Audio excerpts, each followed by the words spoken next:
हरि ओम। अध्याय 3 अर्जुन उवाच। 36वां श्लोक देखेंगे। अथ केन प्रयुक्तोऽयं पापं चरति पुरुषः अनिच्छन्नपि वार्ष्णेय बलादीव नियोजित। अर्जुन कहते हैं, हे भगवान, हे कृष्ण, तो फिर यह मनुष्य स्वयं न चाहता हुआ भी बलात् लगाए हुए की भांति किससे प्रेरित होकर पाप का आचरण करता है। जैसे कि भगवान कहते हैं कि स्वधर्म करने में ही आनंद है, संतोष है। मनुष्य का स्वधर्म पालन करने में ही कल्याण है, पर धर्म नहीं करना चाहिए। तो अर्जुन का स्वाभाविक प्रश्न उठता है कि इस बात को सभी समझते हैं, फिर भी सभी किस शक्ति के बल से अपने इच्छा, विचार और धर्म के विरुद्ध पापाचार में प्रवृत्त होते रहते हैं। हर कोई परधर्म करने को तैयार है। सभी मनुष्यों को पापों में कौन लगाता है? बलात् यानी जबरदस्ती कौन हमें पाप में लगाता है? ऐसा अर्जुन पूछ रहे हैं। क्या यह प्रारब्ध हमसे ऐसा करवाता है या ईश्वर करवाता है, या अपने आसपास के हमारे माहौल ऐसा करवाते हैं, सिचुएशन ऐसा हो जाता है, या लोगों के कारण हम लोगों पर दोष दे देते हैं? क्यों हम पापाचार में उतरते हैं? ऐसा क्यों होता है कि बड़े बड़े ज्ञानियों की भी स्थिति बिगड़ जाती है और वे सतमार्ग को छोड़कर इधर उधर भटकते हुए दिखाई देते हैं? जो सम्यक ज्ञान रखते हैं वे लोग भी किस कारण से स्वधर्म को छोड़कर परधर्म का आचरण करते हैं?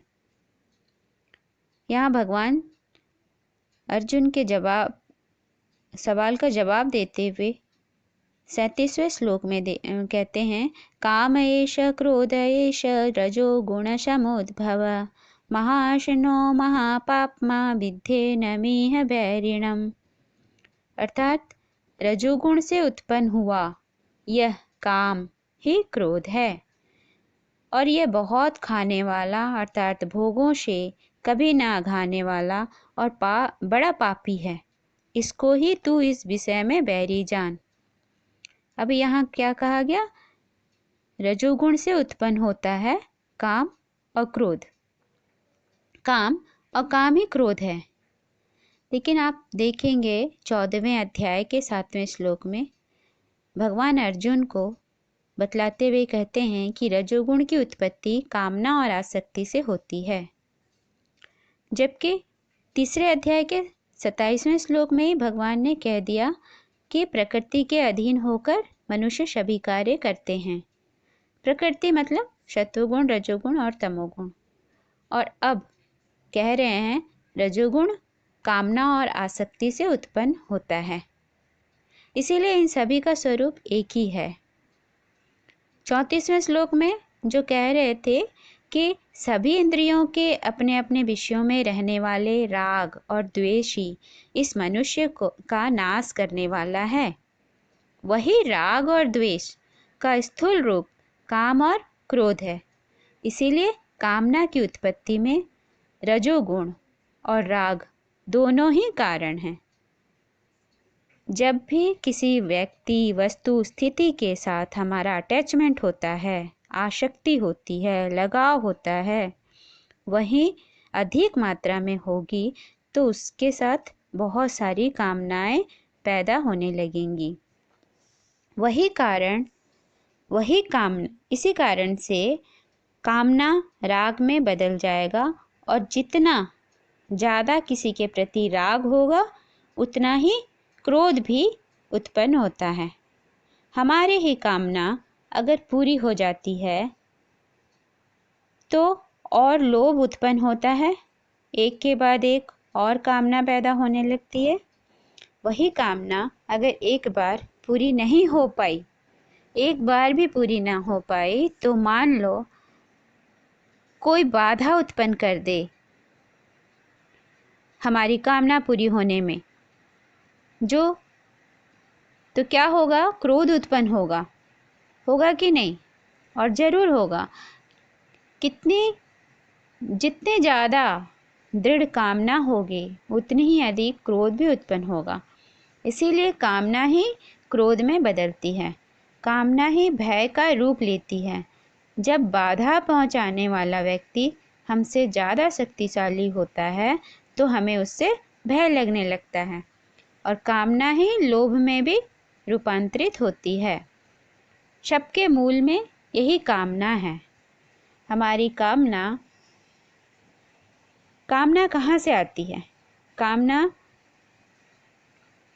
वह प्रकृति के रजोगुण से आती है। और रजोगुण कहाँ से आया? प्रकृति से। जो हमारे शरीर है, शरीर प्रकृति का है। मन बुद्धि अहंकार सारे इंद्रिय प्रकृति के हैं। तो मन और बुद्धि में कामना उठा तो रजोगुण पैदा हो गया। काम क्रोध लोभ मोह भय ईर्ष्या सभी कुछ उत्पन्न होते हैं इसी से। तो करें क्या? विवेक पूर्वक साधना करके ध्यान से होश पूर्वक समझकर इस कामना के वश में नहीं होने को भगवान कहते हैं, क्योंकि यह बहुत खाने वाला है और बड़ा पापी है। सारे अनर्थों का कारण काम ही है। आप अपने जीवन के घटनाओं से स्वयं अनुभव करें और इसके वश में आने से बचें। अब इतना समझें कि कामना किसे कहते हैं। जो कामना यानी जो उत्पत्ति विनाश वाले पदार्थ की इच्छा रखता है, जो विनाशशील नश्वर के प्रति प्रेम रखता है, आकर्षण रखता है, ये कामना कहलाता है। साधारण भाषा में हम इच्छा को कामना कहते हैं, लेकिन हमारी जो आध्यात्मिक इच्छाएं हैं उसका क्या? उसे कामना नहीं कहनी चाहिए, वो कामना नहीं है। क्योंकि सत्संग जाना, पूजा पाठ करना, स्वाध्याय करना, ध्यान करना, सेवा करने की इच्छा तो हमें जन्म मरण से उबारने वाली इच्छा है। यह उत्पत्ति विनाशील वाला नहीं है।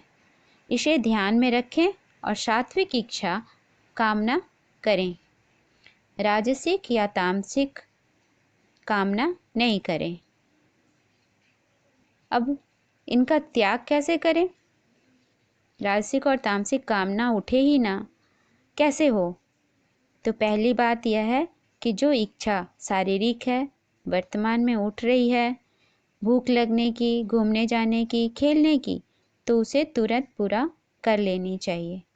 लेकिन उसमें भी उस वर्तमान की इच्छा को भी पूरा करने के लिए वह सही इच्छा है कि नहीं, इसकी परीक्षा कर लें।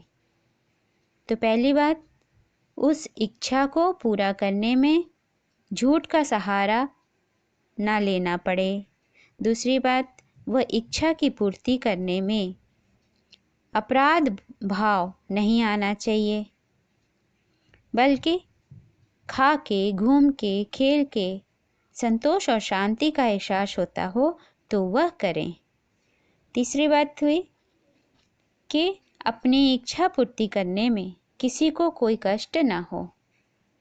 अपनी इच्छा पूर्ति करने के लिए किसी का अहित ना हो तो उस इच्छा की पूर्ति करें। मनुष्य की कामना कभी खत्म नहीं होती, क्योंकि काम भोगों को भोगते भोगते भी उससे कभी तृप्ति नहीं होती। जैसे आग में घी डालते जाओगे तो वह और बढ़ती ही जाती है। उसी तरह मनुष्य जितना अधिक भोगों को भोगेगा उतनी अधिक उसकी ललक बढ़ती है, तृष्णा बढ़ती जाती है। यहाँ भगवान श्री कृष्ण जैसे सद्गुरु हमें शिक्षा देते हैं। इसका कारण हमारी कामना ही है। इसका जड़ क्या है? कामना। ये काम ही मनुष्य को बहुत से भोगों में आसक्त करके बलात् पापों में प्रवृत्त कराता है। तो इस श्लोक में सद्गुरु की कृपा से हमें यह ज्ञान होता है कि कामना के वश में ना होकर कामनाओं को अपने वश में कैसे करें और हम अपने मन बुद्धि के मालिक कैसे बने। हर कामना को, इच्छा को राजसिक और तामसिक के बजाय सात्विक इच्छा बनाएं, क्योंकि प्रकृति का जो नियम है उसे बदला नहीं जा सकता। कामना तो उत्पन्न होगी ही, कभी इसका दमन नहीं हो सकता है, बस इसे सही दिशा की ओर मोड़ना है हमें। ऐसा दृष्टिकोण श्री कृष्ण ही दे सकते हैं। अद्भुत है सारे श्लोक गीता के। हरि ओम।